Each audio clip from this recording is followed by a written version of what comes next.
নমস্কার বন্ধুরা, Rina's cooking with নেচারে আপনাদের সবাইকে স্বাগত। চলে এসেছি আজকের রেসিপি নিয়ে। আজকের রেসিপি কাঁচা টমেটোর চচ্চড়ি করে দেখাবো। যে বন্ধুরা কাঁচা টমেটো খেতে খুব ভালোবাসে তাদের তো এই রেসিপিটা দারুণ লাগবে খেতে। কিভাবে করছি প্রথম থেকে শেষ অবধি ভিডিওটা দেখতে থাকুন, আশা করছি আপনাদের ভালো লাগবে। দেখুন, কাঁচা টমেটোর জন্য এখানে কাঁচা টমেটো নিয়েছি আমি বেশ কয়েকটা। টমেটোগুলো একটু সবুজ আছে আর কিছুটা একটু সাদা সাদাও হয়ে গেছে। টমেটোগুলো ভালো করে পরিষ্কার করে প্রথমে ধুয়ে নিয়েছি। যারা বেশি টক খেতে পারে না তারাও কিন্তু এই রেসিপিটা খুব ভালোভাবে খেয়ে নেবে গরম ভাতের সঙ্গে। টমেটোগুলো ধুয়ে আমি ছোট ছোট টুকরো করে কেটে নিয়েছি, এরকম করে কেটে নিতে হবে। কড়া বসিয়ে দিয়েছি, কড়াই দিয়ে দিচ্ছি পরিমাণ মতো সর্ষের তেল। আপনারা সাদা তেলেও করতে পারেন, তবে সাদা তেলের থেকে সর্ষের তেলটাই বেশি ভালো লাগবে চচ্চড়িটা খেতে। ফোড়নে দিলাম আমি 5 ফোড়ন, আর দিচ্ছি শুকনো লঙ্কা, আপনারা কাঁচা লঙ্কাও দিতে পারেন। ফোড়নটা খুব ভালো করে ভেজে নিতে হবে। যখন ফোড়ন থেকে সুন্দর গন্ধ বেরিয়েছে, আমি এই সময় দিচ্ছি কাঁচা টমেটোগুলো। কাঁচা টমেটোটা দিয়েও খুব ভালো করে একটুখানি ভাজা ভাজা করে নিতে হবে। খুব বেশি লাল করে ভাজবো না, টমেটোটা পুড়ে গেলে আর খেতে অতটা ভালো লাগবে না। 3-4 মিনিট সময় নিয়ে টমেটোটা হালকা করে একটু ভেজে নিতে হবে। এইভাবে করে একটু নাড়াচাড়া করে নিচ্ছি আমি। খুব বেশি গাগুলো একটু লাল লাল করবো না, হালকা করে একটু ভেজে নেব, তাতে সবুজ ভাবটাও থাকবে, লালচে ভাব আসবে না। টমেটোগুলো হালকা ভেজে নিয়েছি। এবার এর মধ্যে অল্প দিচ্ছি হলুদ। আপনারা হলুদটা নাও দিতে পারেন, আমি অল্প একটুখানি দিলাম। হলুদটা দিলে একটু দেখতেও ভালো লাগবে। হলুদ ছাড়াও এটা সবুজ সবুজ ভাব হবে, দেখতে খারাপ লাগবে না। হলুদটা দিয়েও একটু নাড়াচাড়া করে নিচ্ছি। আমি এখনই নুন দিচ্ছি না, নুন দিলে টমেটো থেকে আরও জল বেরোবে। টমেটোটা একটু ভাজা ভাজা করার পর এবারে আমি নুন দিচ্ছি। নুন দিয়েও একটু ভালো করে নাড়াচাড়া করে নেব। 2 মিনিটের জন্য অল্প একটু ঢাকা দিয়ে রাখবো। 2 মিনিট হয়ে গেছে, ঢাকাটা আবার খুলে নিচ্ছি। খুলে নিয়ে আবারও একটু ভালো করে নাড়াচাড়া করে নেব। টমেটোটা তাহলে নুন হলুদ দিয়ে খুব ভালো করে একটু ভাজা ভাজা মতো হয়ে যাবে।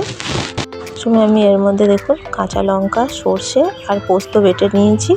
আমি এখানে হলুদ সর্ষেটা ব্যবহার করছি, কালো সর্ষেটা দিলে এটাতে ভালো অতটা লাগবে না খেতে, তাই আমি হলুদ সর্ষেটাই ব্যবহার করছি। আপনারা কালো সর্ষেটাও ব্যবহার করতে পারেন, তবে অবশ্যই ছেঁকে নেবেন। সর্ষে, পোস্ত, কাঁচা লঙ্কা দিয়ে ভালো করে একটু আবারও নাড়াচাড়া করে নিচ্ছি।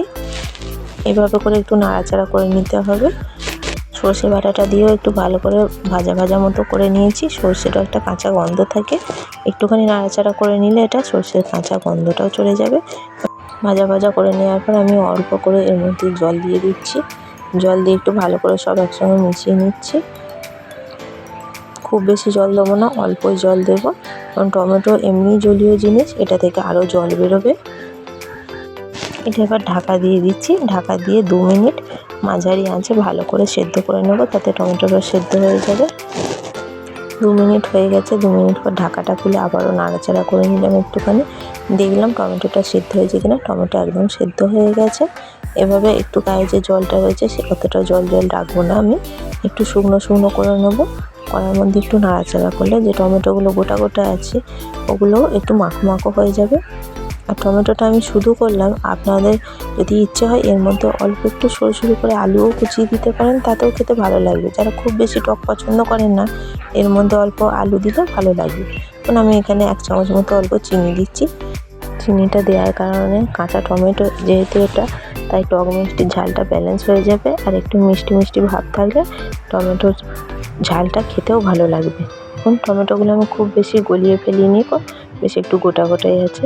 এরকম থাকলে ভাতে মেখে খেতে এটা আরও ভালো লাগে। নিরামিষ এই কাঁচা টমেটোর ঝাল দেখুন পরিবেশনের জন্য একদম রেডি হয়ে গেছে। তরকারিটা আমি এবার নামিয়ে ফেলছি। কাঁচা টমেটোর ঝালের রেসিপিটা আপনাদের কেমন লাগলো কমেন্ট করে অবশ্যই জানাবেন। পরিবেশনের জন্য একদম রেডি হয়ে গেছে। গরম গরম ঝাল পরিবেশনের জন্য একদম রেডি হয়ে গেছে। রেসিপিটা কেমন লাগলো কমেন্ট করে অবশ্যই জানাবেন। রেসিপিটা যদি ভালো লেগে থাকে একটা লাইক, কমেন্ট, শেয়ার করবেন, আর চ্যানেলটা সাবস্ক্রাইব করে আমার পাশে থাকবেন। ফিরে আসবো অন্য কোনো রেসিপি নিয়ে। গরম গরম ভাতের সঙ্গে একবার আমি যেভাবে বানালাম এইভাবে বানিয়ে খেয়ে দেখবেন, খেতে অসাধারণ লাগবে। যারা খুব বেশি টক পছন্দ করে তাদের তো আরোই ভালো লাগবে।